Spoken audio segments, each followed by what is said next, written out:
Morning ladies and gents, Lee here with another video with my take on Sunderland's comfortable 3-1 win over Birmingham City on Saturday. Goals from Job, a Dejan Sands own goal and an Adi Al-Sheikh's third secured the win over Wayne Rooney's Blues, who got their goal through Kiyoshi Miyoshi. In what was a relatively comfortable Saturday morning, Sunderland could have arguably been 4-0 up inside the first 20 minutes, with Huggins, Rusyn and Job all missing glorious chances, Job and Rusyn striking the post. The three chances came either side of Sunderland opening the scoring through Job after he acted quickest to a Rusyn flick on from a Jack Clark corner that put us 1-0 up inside the first 16 minutes. However, for some reason, after the 25th minute, we became a little bit too comfortable and complacent on the ball and allowed Birmingham back into it. Huggins having to clear off the line from a Stansfield's pop shot. That led to the Blues' equaliser on the half hour when three mistakes led to Miyoshi scoring. The first mistake was from Pierre Aguilar losing the ball in his own final third. Triantis, who had just come in for his debut last minute and placed for an injured Dennis Serkin, tried to be too cute and lay the ball off to Trey Hume instead of putting his foot through it, which allowed Stansfield to react to a loose ball crossing in for Miyoshi, who wasn't tracked by his marker Dan Neal to finish past Patterson. Sunderland's trend of being too comfortable and complacent continued in the first half and little bits of the second, which allowed Birmingham some chances. For example, Huggins made a last-stage block from Stansfield on the 40th minute, and Anthony Patterson had to make two saves from Lukas Jukovic in the second half. But for me, the only way Birmingham were going to get anything from the game was due to Sunderland's mistakes and not their brilliance. Personally thought Birmingham were awful, and it showed how out of his depth Wayne Rooney is managing the Championship. Didn't have a clue. Tried to play out from the back, didn't work. Tried to play it long, also didn't work. If he's done his homework, you would have seen the last two games Sunderland played 1-2 and tried to play out from the back at Norwich and got done over 3-1 in Swansea, who frustrated and stifled Sunderland by putting 10 men behind the ball.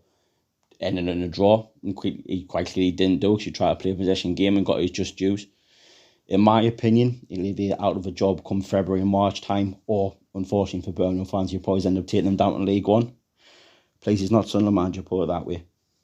Sunderland's second goal was a bit fortunate. A quite awful short corner was rescued by Trey Hume, and the ball ended up rebounding in off Sanderson, thanks to the efforts of Triantis. On that, I have never seen a smile go so fast off someone's face than the lad next to me at the game, who had a fiver on Triantis to score any time. He went from jubilation when the announcer announced Triantis' name to disappointment in seconds when someone broke the news to him that it went down to Sands' own goal. Bless him. Changes came just after with Bar, Al-Sheikh's and Mayenda coming on for Rusyn, Roberts and Job. And Sunderland quickly grabbed a third just after, when Al-Sheikh tapped home a Clark cutback to secure the points for the Black Cats. Sunderland could have made the scoreline more comfortable, with John Ruddy saving brilliantly from Mayenda towards the end and Burstow narrowly curling a shot just wide on the 90th minute. This win moves Sunderland up to 6th in the table and drops Birmingham to 18th, going into another pointless international break. I was going to do player ratings, but decided against it. But if it's something that you'd like to see in the future, put it in the comments below. Players that stood out for me were Anthony Patterson. The kid's just grown in stature with every single game. Took some excellent crosses under pressure and made some really good saves when needed. Huggins and Clark as well stood out, rightfully so, getting plaudits off other outlets. Both were very, very good. Rusyn and Mayenda. I know it's been well documented that Sunderland strikers haven't scored any goals so far this season, but I think these two will end up scoring goals.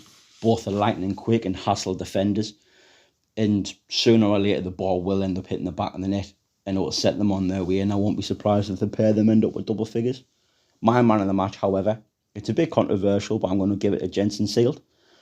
With both Ballard and O'Neill out, questions were asked about our centre-halves, about how we're going to play, how they would play. And I didn't notice it at the time till I watched it back last night, but Sealed was brilliant. Barely put a foot wrong, was good on the ball, strong in the tackle, and in my opinion has given Mowbray a lot to think about going into the international break. Anyways, I hope you've enjoyed the video. If you have, give it a like and subscribe, and I'll see you all after the international break. How are the lads?